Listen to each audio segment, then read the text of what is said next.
नमस्कार, prime debate में आपका स्वागत है। हम ग्लोबल पंजाब के नॉर्थ अमेरिका के दर्शकों का और संगत टीवी के यूके और यूरोप के दर्शकों का भी स्वागत करते हैं। पंजाब और हरियाणा हाईकोर्ट ने एक याचिका पर सुनवाई करते हुए हरियाणा स्कूल शिक्षक भर्ती बोर्ड द्वारा शिक्षकों की भर्ती के लिए हुई परीक्षा के नतीजों पर रोक लगा दी है। हरियाणा पहले से ही शिक्षकों की कमी से जूझ रहा है। इस फैसले से करीब 20,000 शिक्षकों की भर्ती पर तलवार लटक गई है।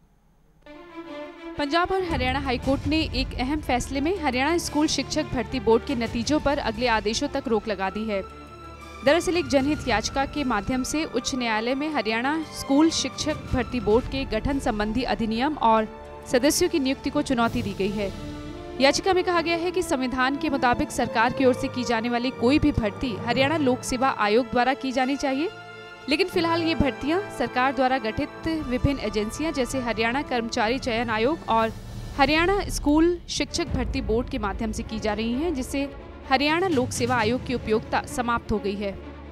कोर्ट ने कहा कि प्राइमा फेसाई कोर्ट इस व्यू की है कि ये जो बोर्ड का कॉन्स्टिट्यूशन है ये अनकॉन्स्टिट्यूशनल है, violative of chapter 14 of Indian constitution है और इसलिए बोर्ड को परमिशन दी है कि वो रिक्रूटमेंट प्रोसेस कंटिन्यू कर सकते हैं, लेकिन फाइनल रिजल्ट स्टे रहेगा। हाईकोर्ट ने भी प्रथम दृष्टया इसे गैर संवैधानिक माना है और हरियाणा स्कूल शिक्षक भर्ती बोर्ड के नतीजों पर रोक लगा दी है। बोर्ड के द्वारा करीब 20,000 शिक्षकों की भर्तियां की जानी थी, लेकिन अब उनका भविष्य भी अधर में लटक गया है। हरियाणा में सरकारी भर्तियों को लेकर हमेशा से ही सवाल उठते रहे हैं। कहीं क्षेत्रवाद का आरोप लगता है तो कहीं चयन प्रक्रिया में गड़बड़ी के आरोप लगते हैं। स्कूल शिक्षा भर्ती बोर्ड में नियुक्तियों को लेकर भी सवाल उठ रहे हैं। इसे सवाल उठाने वाले विजय कुमार बंसल कुछ ही वक्त में हमारे साथ जुड़ेंगे और आज हमारे जो पैनल में दूसरे मेहमान हैं उनसे आपका परिचय करा देती हूँ। हरियाणा लोक सेवा आयोग के पूर्व सदस्य नरेंद्र सिंह विद्या अलंकार आज हमारे साथ हैं। साथ ही हमारे साथ मौजूद हैं डॉक्टर गुरमीत सिंह, जो पंजाब यूनिवर्सिटी में हिंदी विभाग में पढ़ाते हैं। कई साल पत्रकारिता में भी उन्होंने अपना योगदान दिया। साथ ही हमारे साथ फोन लाइन पर जुड़ रहे हैं हरियाणा लोक सेवा आयोग के पूर्व अध्यक्ष रह चुके डीआर चौधरी जैसे ही इस चर्चा की शुरुआत करेंगे। चौधरी साहब, आपको पूरा मामला पता है। एक बार फिर भर्ती को लेकर आरोप लगे हैं। यहाँ तो जो बोर्ड का गठन है उस पर ही सवाल उठाए जा रहे हैं कि नियुक्तियां जो हैं वो हरियाणा लोक सेवा आयोग द्वारा की जानी चाहिए थी, ना कि किसी भी बोर्ड द्वारा। ऐसा है कि ये पब्लिक सर्विस कमीशन एक ऐसी संस्था है जिसमें अगर मेंबर और चेयरमैन अगर चाहें तो वो इंडिपेंडेंटली काम कर सकते हैं, क्योंकि उन्हें कॉन्स्टिट्यूशनल प्रोटेक्शन है। सरकार उन्हें लगा सकती है, हटा नहीं सकती। तो इसको तो पंगु बढ़ा दिया हरियाणा सरकार ने। हालांकि इसकी जो सैंक्शन स्ट्रेंथ है 9 लोगों की है, लेकिन इस वक्त सिर्फ 2 आदमी है, वहाँ पे 2 मेंबर हैं जी, और मोस्टली पोस्ट है इसके प्रीव्यू से निकाल करके दूसरे बोर्ड्स का गठन करके उनको दे दी गई है जी। सबऑर्डिनेट सर्विस सिलेक्शन कमीशन है, टीचर्स के रिक्रूटमेंट बोर्ड अलग से बना दिया है, फिर क्लास डी चपरासियों का अलग से 3 संस्थाएं बना दी है सरकार ने जी। और इनकी चयन की सारी लिस्टें मुख्यमंत्री के कार्यालय में बनती हैं, लिस्टें तैयार वहाँ होती हैं जी, और उनमें कोटा मंत्रियों और विधायकों में और दूसरे लोगों में। तो सारी पोस्टें जो कॉन्स्टिट्यूशनल बॉडी है state public service commission, Haryana public service commission ji, उसके द्वारा की जानी चाहिए। जैसे हिमाचल प्रदेश में सारी पोस्टें से लेकर के सिविल सर्विसेज की टॉप पोजीशन सारी recruitment Himachal Pradesh public service commission करता है जी। चौधरी साहब, आप हमारे साथ फोन लाइन पर जुड़े रहिए। नरेंद्र सिंह जी, आप जैसा सुन रहे हैं, यहाँ भी उनका कहना है कि बोर्ड की जरूरत नहीं है। सवाल यहाँ पे यही उठाया गया है कि बोर्ड की जरूरत क्या है जब हरियाणा लोक सेवा आयोग है, तो क्यों ये बोर्ड बनाए जाते हैं? नहीं, बोर्ड की जरूरत है क्योंकि हरियाणा में कंपैरेटिवली हिमाचल के हरियाणा लोक सेवा आयोग काफी नहीं है इन भर्तियों को करने के लिए? नहीं, काफ़ी है, लेकिन हरियाणा में जो भर्ती है जी, जो वो कहीं संख्या उनकी ज़्यादा है, तो अकेले पब्लिक सर्विस कमीशन से काम चलता नहीं। क्योंकि पब्लिक सर्विस कमीशन का जो सिस्टम है उसमें हाई कोर्ट ने एक डायरेक्शन दी थी कि एक कैंडिडेट का इंटरव्यू लेते हुए कम से कम आपको 20 मिनट लेना चाहिए। लेकिन अगर उस पैमाने पर 9 मेंबर भी हैं कमीशन में, 9 से ज़्यादा एक्सीड नहीं कर सकते। 9 मेंबर भी हैं, तो एक दिन में मैक्सिमम एक बोर्ड में कम से कम 15 कैंडिडेट से ज़्यादा इंटरव्यू लेना मुश्किल है। तो ऐसे में पूरे हरियाणा की जो रिक्रूटमेंट है सभी कैटेगरी की, वो कमीशन से संभव नहीं है। यानी कि आपको लगता है बोर्ड का गठन ज़रूरी है। लेकिन गुरमीत, आपसे पूछना चाहूँगी, नरेंद्र सिंह जी ये कह रहे हैं कि बोर्ड का गठन ज़रूरी है, लेकिन यहाँ बोर्ड में जो लोग हैं, जो सदस्य हैं, उनकी नियुक्तियों पर भी सवाल उठाए गए हैं। देखिए, इस तरह की, नरेंद्र जी तो खुद ही मेंबर रहे हैं, मुझे क्षमा करेंगे, जितनी नियुक्तियाँ राज्य सरकारों में होती हैं और इवन केंद्र सरकार में भी, बिल्कुल वो तो आयोगों में, अगर आप आयोग हो तो उसमें भी करीबी लोगों की नियुक्ति होती है, बोर्ड में भी होती है। तो मुख्य बात ये, अच्छा अगर हम ये कहें कि आयोग से भर्ती हो और विवाद नहीं होंगे, तो ऐसा भी नहीं है। आपको पता ही है पंजाब पब्लिक सर्विस कमीशन का जो विवाद था, जिसमें जेल जाना पड़ा, हरियाणा में भी पहले है। तो मुख्य बात ये है कि जो सिस्टम है ये किसी ना किसी तरह, अच्छी बात है कोर्ट का दबाव आए चाहे जनता का दबाव आए, कि नौकरियों के मामले में कम से कम पारदर्शिता रखी जाए। और जैसे आप देखते हैं कि जैसे राज्यों में आयोग है, वैसे केंद्र में भी संघ लोक सेवा आयोग है, वहां पर कभी इस तरह की दिक्कत नहीं हुई। वो पारदर्शिता यहाँ क्यों नहीं दिखाई देती? राज्यों में जो आयोग है क्यों नहीं वहां पर वही निश्चित तौर पे जो दखल है वो ज्यादा है। हाँ। जो राज्यों में जो दबाव शायद होते होंगे मुख्यमंत्रियों पे या कार्यकर्ताओं के या सिफारिशों के या उनके अन्य जो इंटरेस्ट हैं, उसकी वजह से, मतलब मैं ये नहीं मानता कि बोर्ड से भर्ती हो रही है तो वो जरूरी नहीं है कि वो बेईमानी से ही हो। हाँ। और अगर कमीशन से हो रही हो तो वो सही होगी, ऐसा नहीं। ये तो केवल एक तकनीकी आधार पे जनित आज का हुई है। अच्छी बात है उन्होंने की है, लेकिन ओवरऑल बात ये है कि जो एक राजनीतिक नेतृत्व है उसको ये देखना होगा कि अगर हमने व्यवस्था चलानी है तो हमने मेरिट पे हमें लोग लेने पड़ेंगे। क्योंकि देखिए, जब भर्ती सिफारिश से होती है, चाहे वो तहसीलदार की हो, चाहे वो पुलिस कांस्टेबल की हो, चाहे वो टीचर की हो, तो आगे पूरा सिस्टम खराब होता है। जो योग्य हैं उनका फ्रस्ट्रेशन कहाँ जाएगा? फ्रस्ट्रेशन भी होता है, प्लस जो आगे आपका सिस्टम नहीं चलता। अगर आप स्कूलों में सभी लोग सिफारिश से आएंगे। बिल्कुल, आज हरियाणा में कह रहे शिक्षा का स्तर इतना गिर गया है, अब ये नहीं पता शिक्षकों की भर्ती हुई कैसे है। अकेले शिक्षक का स्तर नहीं, ऑफिसों में काम करने वाले कोई बचे नहीं है। जी, इस पूरे मामले को जो अदालत तक लेकर गए हैं याचिकाकर्ता, हमारे साथ विजय कुमार बंसल इस वक्त स्टूडियो में मौजूद है। विजय जी, आखिर किस आधार पर आप हाई कोर्ट में इस मामले को लेकर गए? मैडम, ऐसा है, जो सेक्शन हमारे कॉन्स्टिट्यूशन का 14 है चैप्टर, उसमें यही मेंशन है कि कोई भी स्टेट जो रिक्रूटमेंट करेगा वो HPSC के माध्यम से करेगा। और हरियाणा में पिछले कुछ वर्षों से 90% रिक्रूटमेंट जो है ऐसे कमेटीज बोर्ड बना के की जा रही है, ना कि HPSC जो बोर्ड बनाया वो तो एक नाम मात्र का रह गया है। और इन जो बोर्ड और कमेटी बनाई जाती हैं, इसमें पॉलिटिकल लोगों के रिश्तेदार और जो अनक्वालिफाइड लोग हैं उनको वहाँ बैठा दिया जाता है और अपने लोगों को भर्ती करने का ये एक साधन बना लिया है। ये जो नरेंद्र जी आप ये कह रहे थे, अभी जब हमने चर्चा शुरू की थी, नरेंद्र जी यही कह रहे थे कि बोर्ड ज़रूरी है क्योंकि इतनी ज़्यादा भर्तियाँ करनी होती है, हरियाणा लोक सेवा आयोग अकेले नहीं कर सकता। मानेंगे आप इस चीज़ को? नहीं, सिस्टम बनाना चाहिए, जैसे पहले भी गुरमीत जी भी बोल रहे थे, तो एक ऐसा पारदर्शिता हो। और ये तो जो भर्तियाँ हैं मैडम, ये योग्यता के आधार पे नहीं है। पिछले 9 सालों को मैं आपको डाटा दे सकता हूँ, सारी क्षेत्रवाद के ऊपर हैं, क्षेत्रीय आधार पे नियुक्तियाँ की गई हैं। और उसी वजह से आज सिस्टम भी सारा खराब हो गया। चाहे एजुकेशन ले लें, चाहे प्रशासन का कोई हिस्सा ले लें, वो जो अनक्वालिफाइड अनकम्पिटेंट लोग आ गए हैं, जिससे सारी व्यवस्था आज पूरे अफरा तफरी इसी वजह से है, क्योंकि वो लोग कंपिटेंट नहीं हैं वहाँ। और जो सिफारशी लोग आते हैं और वो लोग फिर वहाँ आके भी पोस्टिंग में भी और जगह भी अपनी सिफारिश से करते हैं, उनको पता होता है मेरा कोई कुछ करने वाला नहीं है, जिससे सारी व्यवस्था आज गड़बड़ा गई है। ठीक है, लेकिन हमारा तो पूरा सिस्टम ही सिफारिश पे है ना। अब आज नहीं, 9 साल नहीं, 9 साल से पीछे का भी रिकॉर्ड होगा। ये अभी की बात नहीं है। इस वक्त DR चौधरी जी हमारे साथ फोन लाइन पर जुड़े हुए हैं। चौधरी साहब, भर्तियों को लेकर आरोप सभी सरकारों पर लगे हैं, ये कोई पहली बार नहीं है कि हुड्डा सरकार पर ही लगे हैं। पूर्व मुख्यमंत्री ओम प्रकाश चौटाला भर्ती घोटाले को ही लेकर जेल में बंद है, क्या ये कभी कुछ रुक पाएगा? देखिए, ये पिछले 15 सालों से जो मेरी जो सूचना है उसके मुताबिक ये पॉलिटिकल इंटरफियरेंस भर्तियों में बहुत ज्यादा बढ़ गई है और लिस्टें मुख्यमंत्री के दफ्तर में बनती है। पहले ये नहीं था, मैं भी हरियाणा पब्लिक सर्विस में काम कर चुका हूँ, वो 30 साल पहले की बात है, उस वक्त ये हालात नहीं थे। तो सवाल ये पैदा होता है कि आप पब्लिक सर्विस कमीशन में ज्यादा संभावना है कि मेंबर या चेयरमैन चाहे तो इंडिपेंडेंट रह सकते हैं, सरकार उनको लगा सकती है, हटा नहीं सकती। तो ये सारी रिक्रूटमेंट HPSC के थ्रू होनी चाहिए, बोर्ड्स की कोई जरूरत नहीं है, क्योंकि बोर्ड्स के जो लोग हैं वो सरकार के रहमो करम पे जिंदा हैं, जब चाहे उनको उठा सकते हैं, जब चाहे लगा सकते हैं।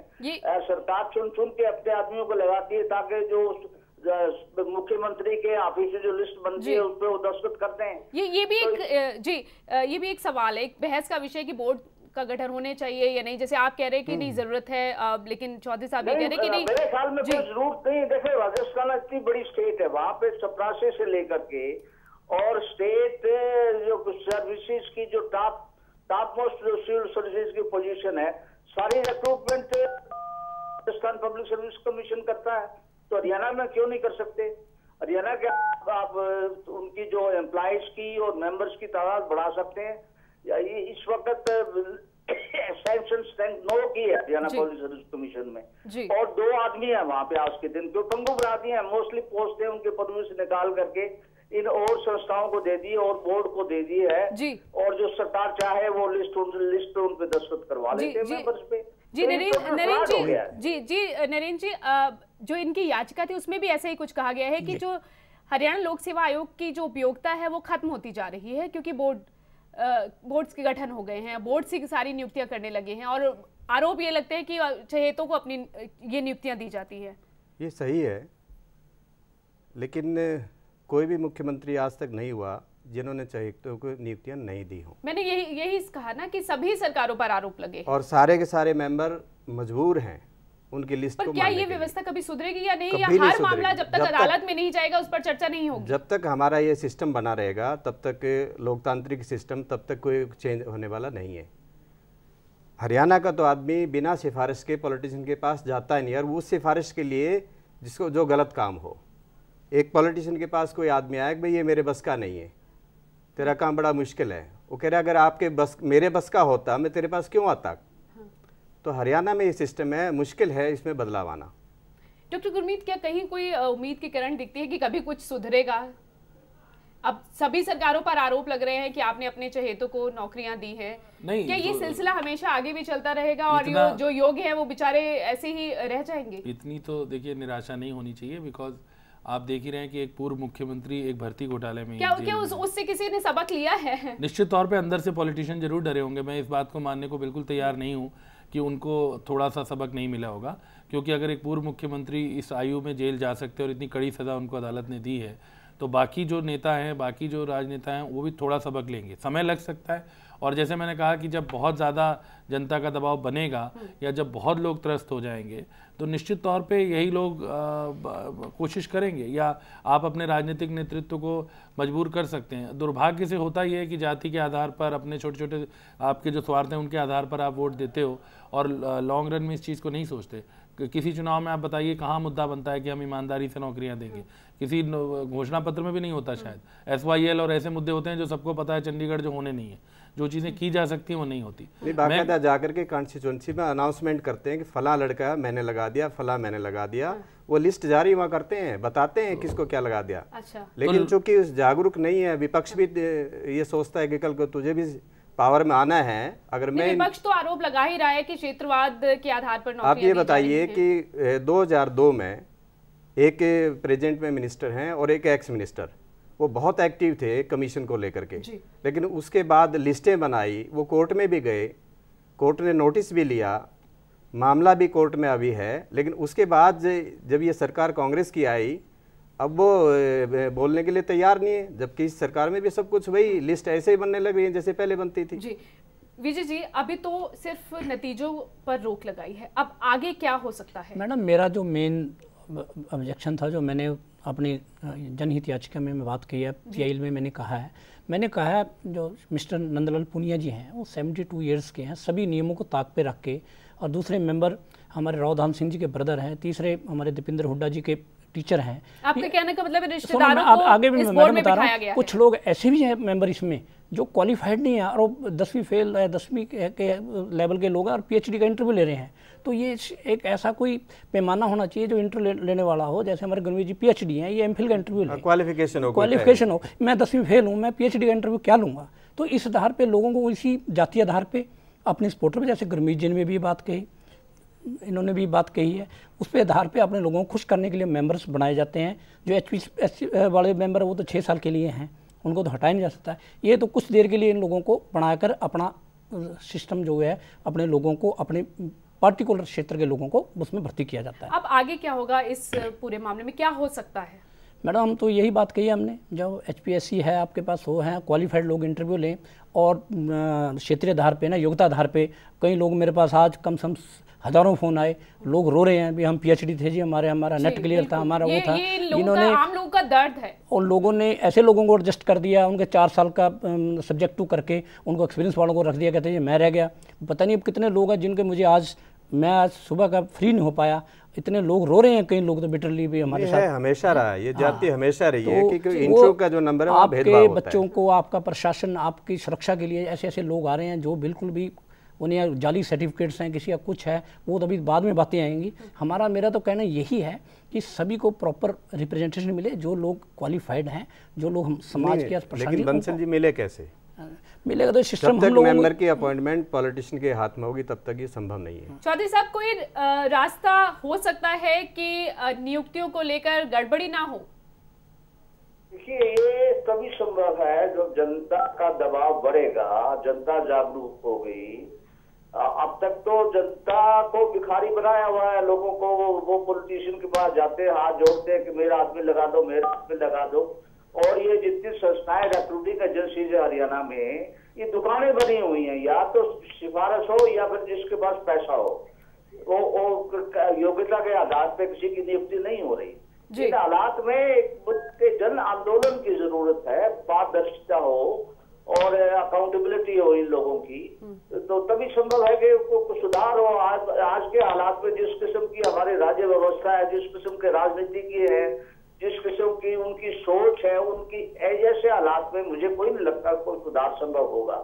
सुधार तभी संभव है कि राजनीतिक बागडोर एक ऐसे लोगों के हाथ में दी जाए, ऐसे लोगों को आगे बढ़ाया जाए, जन आंदोलन खड़ा हो कि जिसमें योग्यता के आधार पे, क्योंकि कोई भी समाज बगैर योग्यता के आगे नहीं बढ़ सकता। खाली एक सिफारशी या पैसे से लगाए हुए लोग वो लग करके वो फिर पैसा कमाने में लग जाते हैं। ये भ्रष्टाचार का एक बड़ा भारी मुद्दा है। एक आदमी एससीएस बनने के लिए 50-60 लाख रुपए देगा तो वो लगने के बाद में करोड़ों कमाएगा। बिल्कुल बिल्कुल, कहीं ना कहीं से वो निकालने की कोशिश भी करेगा।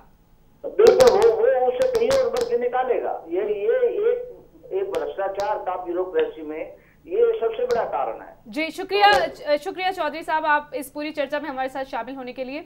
एक बड़ी बात कही है कि रिश्वत जो चलती है नौकरियों को लेकर, आरोप लगते ही रहे हैं, विधायकों पर भी आरोप लगे हैं, तो ये भी है कि जब आप नौकरी में आ जाते तो वो निकालने की कोशिश करते हैं। डॉक्टर गुरमीत, लगता है कि वही बात है कि सिलसिला ये चलता ही जाएगा। एक जन आंदोलन की बात कह रहे हैं चौधरी साहब। जन आंदोलन से देखिए, मैं आपको बताऊं, चुनाव आयोग जो हमारा था भारत का जी, वो भी ऐसे ही था, कुछ नहीं कर पा रहा था। हाँ। एक TN शेषन आए, बिल्कुल, एक JM लिंगदो आ गए, आज भी उन्हें लोग याद कर रहे हैं। उन्होंने अपनी अधिकारों का कार्यशैली के कारण और वो कमीशन चल पड़ा। अब आफ्टर ऑल UPSC है, उसमें भी लोग करीबी लगते हैं।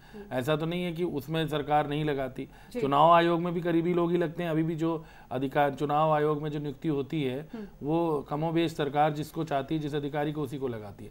तो ये तो विल की बात है। अगर कोई अध्यक्ष ऐसा आ जाए कि भाई मैंने नहीं करना है, और ऐसी तो फिर सरकार की ही होनी चाहिए। और एक बार जब बार बात आने लगती है तो सरकार भी, मैं बताऊं आपको, मजबूर हो जाती है। ऐसा जरूरी नहीं है कोई अधिकारी किसी जिले में लगता है सरकार नहीं लगाया होता है, कोई एक डिप्टी कमिश्नर लगता है, थोड़ा बहुत बदलाव तो ले आता है अगर वो बहुत कड़क हो।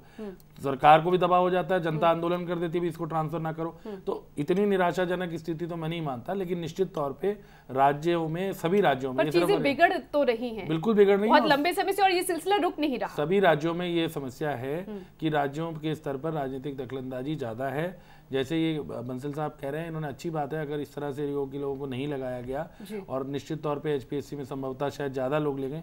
लेकिन मैं जो बात कर रहा था कि HPSC में भी बंसल साहब पहले 10वीं पे लोग लगते रहे, तो केवल आयोग में लगाने से नहीं है। मुख्य बात है कि राजनीतिक मंशा क्या है। कॉन्स्टिट्यूशन में कहीं भी क्वालिफिकेशन तय नहीं है, तो सबसे पहले तो क्वालिफिकेशन तय होनी चाहिए। संविधान में भी कुछ बदलाव की जरूरत है। पहले ये कहा जाता था कि सच्चे का बोलबाला, झूठे का मुंह काला। आज बिल्कुल इसके विपरीत हो गया है।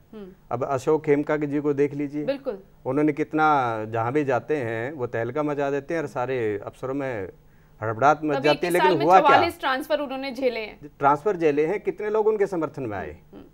तो ऐसे अगर लोगों की सपोर्ट मिले, अब जैसे ये सरकार आई, पहले लोग जो मेंबर लगे हुए थे 9 मेंबर, उनको सबको सस्पेंड कर दिया।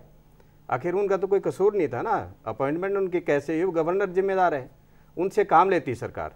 लेकिन काम क्यों नहीं लिया कि वो हमारा कहा नहीं मानेंगे। उनको बाकायदा वो चीज़ें ऑफर गई उनके पास कि आप कुछ हमारे कर दीजिए, आधे अपने कर लीजिए, वो उसके लिए स्वीकार नहीं किया उन्होंने। तो नहीं किया तो उन सबको सस्पेंड कर दिया। इसके लिए तैयार नहीं होते आप निकाल दिए जाते। बिल्कुल निकाल दिए जाएंगे, सस्पेंड कर देंगे, झूठी कंप्लेंट आपके खिलाफ ले लेंगे, तो मेंबर क्या करेगा। कहीं ना कहीं उनकी भी मजबूरी एक फिर लोग कोई सपोर्ट में नहीं आते, के कारण लोग सपोर्ट में नहीं आते, कहते हैं अच्छा हुआ फंस गया। आप खुद एचपीएससी के सदस्य रहे हैं, हाँ जी, दबाव आते थे उस वक्त? बहुत ज्यादा। जो सरकार में बैठे ये सारे सिफारिश करते थे, और जिनके काम नहीं होते वो नाराज होते हैं फिर। तो मेंबर तो रिटायर होने के बाद कहीं का नहीं रहता, जिसके काम हुए वो वैसे नहीं आपको पूछते हैं, और जिनके काम हो गए नहीं हुए। का मलाल है कि दबाव नहीं माना? हाँ बिल्कुल मलाल नहीं है, मुझे खुशी है दबाव नहीं माना। दबाव नहीं माना तो मेरे खिलाफ उस सरकार ने कोशिश भी की मैं इस्तीफा दे दूं। मैंने कहा मैं इस्तीफा नहीं दूंगा, मैं आप लोगों को जानता हूं आप कैसे हैं, मेरा इस्तीफा लेके दिखाओ। तो ऐसा दबाव आता है, आप नहीं झुके तो अगले झुक जाते हैं। पर आप खुश हैं कि आपने जिस पद पर रहते हुए जो किया वो ठीक किया? बिल्कुल बिल्कुल ठीक किया जी। शुक्रिया आप सभी का इस चर्चा में शामिल होने के लिए। अंधा बांटे रेवड़ियां, मुड़ मुड़ अपनों को दे, ये कहावत अक्सर सरकारी भर्तियों को लेकर कही जाती है। सरकार चाहे कोई भी हो, होना तो ये चाहिए कि योग्यता के आधार पर नियुक्तियां हों, ताकि लोगों का विश्वास चयन आयोगों पर बना रहे, युवाओं में कुंठा ना पैदा हो और उनकी ऊर्जा को देश के हित में लगाया जा सके। लेकिन बड़ा सवाल ये सब कब और कैसे होगा, और इसके लिए कितना इंतजार करना होगा। नमस्कार। खबरों की दुनिया में आइए, हमारे साथ कहीं भी और कभी भी जुड़िए। हम मिलेंगे फेसबुक पर, हम दिखेंगे यूट्यूब पर, हमें फॉलो कीजिए ट्विटर पर। खबरों के साथ बने रहिए रात दिन।